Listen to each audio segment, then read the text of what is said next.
Well, the rules of the game are that you should be treated fairly and equally, right? For sure. That's an American principle. And I agree with that completely. Got it. So, therefore, a white male should not be treated differently than a black male. But when you come from a different... Doesn't matter. But the Equal treatment or not. It's not whether or not you were said mean things when you grew up or whether your dad was a gangbanger. Doesn't matter. Well, I'm not saying that's not the outside factors I'm talking about. It doesn't matter what the outside factors are. But what's up, YouTube? Hope you guys are feeling good. Today, guys, we're back here with a new video. Today, we're going to be checking out Kirk educates pro-diversity quotes students. Okay, according to Charlie Kick, because you love kicking us. Let's get right to this video. This is going to be amazing, and I'd love to give it out with you guys. But the one I want to talk to you about the most is affirmative action and DEI.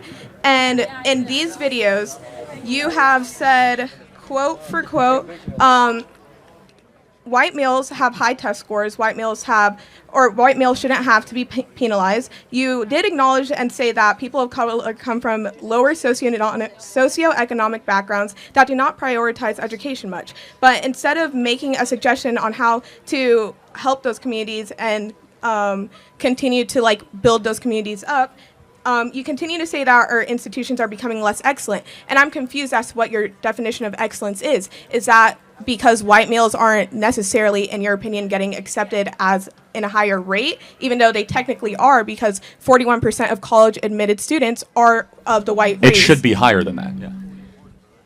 Based on what? Where are you getting the statistics? I just want to understand. It's a good question. The Supreme Court did a whole case on this, and it ruled against affirmative action, and we saw the books of Harvard. So I don't want to cut you off. May I know for future reference so I can understand where you're coming from and get more context, could I know the Supreme Court case? Yeah, so the name, 2.5 years ago, I think it was something out of California.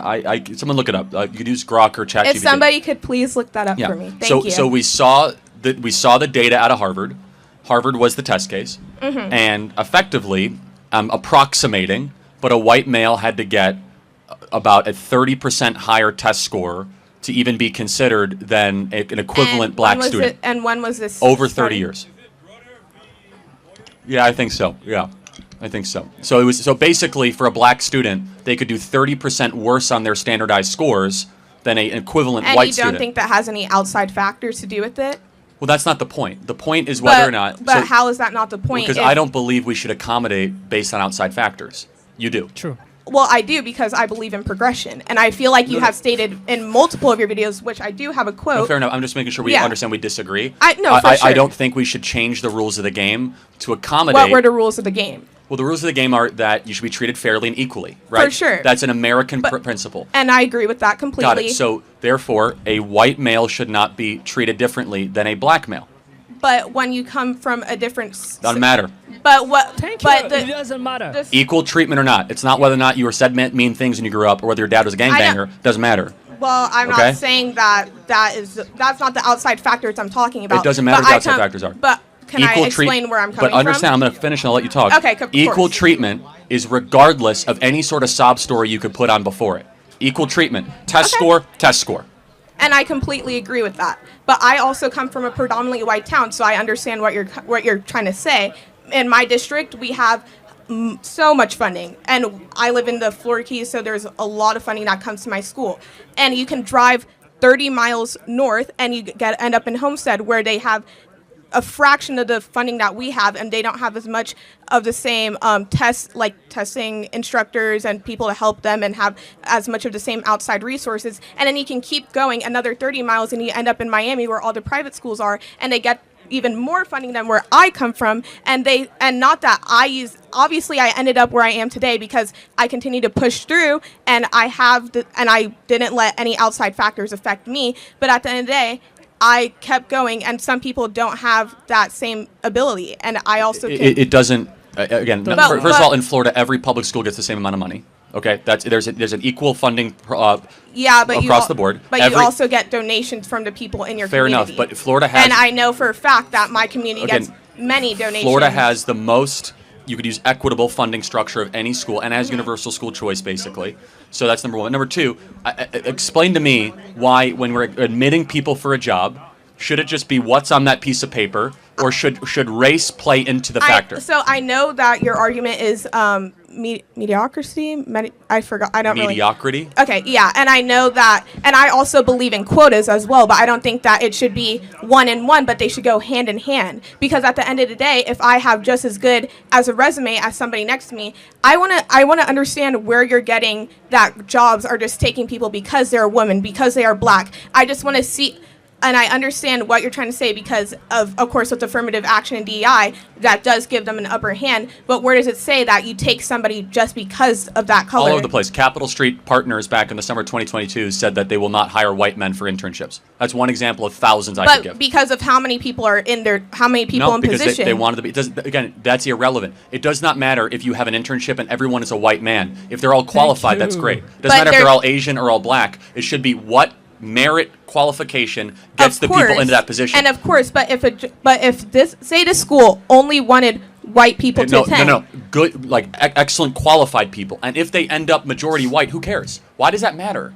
I don't think that matters. I'm saying that affirmative action. No, you are saying it matters. I'm saying that, but I'm not saying for the white male or the black race or the Asian race or the Indian race, or understand what I'm saying? I'm saying that it works in favor for any race and any sex. It works, and it does 1,000%. And I don't understand where you're getting that information. It is anti-white racism that was in the fiber of our laws that is now getting away thanks to President Donald Trump. Where if you were a white man, especially to apply for internships, jobs, going to college, that it was significantly harder to get those jobs, to get into those practices, because there were quotas that made it easier for people of other skin colors with lower standards to be able to get those positions. We agree there's only so many slots in a college, right? There's only so many positions in an internship. It's a limited supply. I completely agree. It is scarcity. So when you have a scarce resource, you have to decide how you're going to divvy up that scarce resource. For sure. In a DEI model, they're going to say, okay, we're not going to do any more than 30% white, and then we'll do 15%. And so you kind of come up with these quotas. Therefore, they end up saying, well, what happens if the 15% black is not qualified? They don't care, which ends up happening far too often. Or what happens if the Can you give me examples of cases? Yeah, air traffic control is actually a really good example. We now have all the documents that show that we went on a hiring spree to have more black air traffic controllers. There's a huge lawsuit about this, 15, 16, 17, where the standards for air traffic control have dropped so dramatically, and you're kind of seeing some of the effects of that, potentially. And again, it's in almost every single corporate practice, every single college institution. But it just kind of comes down to more of a moral argument that I have, which is that if you have something based on merit, I don't care if it's all black, all Asian, all white. It's an excellent group is what I want, not a diverse group. I care about excellence, not diversity. Because I do not believe diversity is a strength. I believe unity is a strength. I believe the pursuit of higher purposes is a strength. Does that make sense? Yeah, I do understand where you're coming from. I feel like I do agree with some of the things that you did just say, and I may have to do some more research on the things that you said before, but I guess we can agree to disagree for the time being. Thank you for your time. Appreciate it. Thank you very much. Guys, the thing about the DI is that affirmative action is that you are, number one, you should not pick people because of their skin color or because of their race. No, you should not do that. The important thing is that you pick people. You select people, not pick. You select people based on their merits and how good they are, not because of skin tone, not because of race.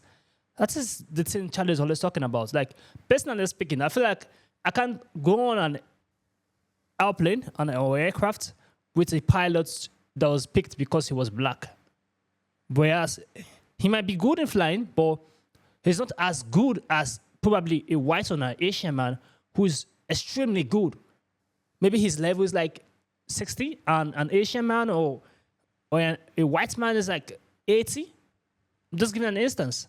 Because he's black, they just choose to pick him to fly the aircraft because, okay, we're choosing because of skin color, because of race. No. I just don't want to fly with you guys. It should be given to people who merit it. You see, the reason why we're in this stage is because of this DI bullshit.